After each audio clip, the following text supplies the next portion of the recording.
आणि आता एक मोठी बातमी आहे। रेल्वे प्रवासी संघटनांच्या आंदोलनाच्या हाकेनंतर मध्य रेल्वे प्रशासनाला जाग आलेली आहे। सर्व आंदोलनकारी संघटनांच्या प्रतिनिधींनी तातडीच्या बैठकीला त्यांनी बोलावलेलं आहे। मध्य रेल्वेचे मुंबई विभागाचे व्यवस्थापक ही बैठक घेणार आहेत। या बैठकीमध्ये रेल्वे प्रवासी संघटनांच्या मागण्या समजून घेतल्या जाणार आहेत। अक्षय भाटकर या संदर्भातले अपडेट देतील। अक्षय,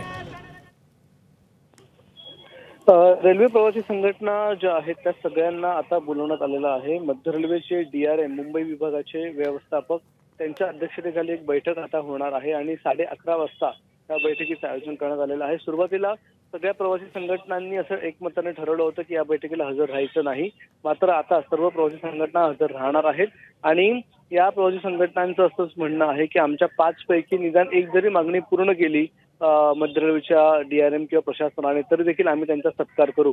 मात्र या बैठकीमधून येणारं जे आंदोलन आहे 22 तारखेचं, ते आंदोलन कुठे ना कुठे थांबवण्यासाठीचा प्रयत्न केला जाणार आहे प्रशासनाकडून आणि ते आंदोलन होऊ नये यासाठीच प्रयत्न केला जाणार आहे। त्यामुळे किती मागण्या पूर्ण होतात संघटनांच्या आणि हे आंदोलन मागे घेतलं जातं की तसंच पुढे कंटिन्यू राहणार आहे हे देखील थोड्या वेळात स्पष्ट होणार आहे। 11:30 वाजता ही बैठक मध्य रेल्वेमध्ये आयोजित करण्यात आलेली आहे।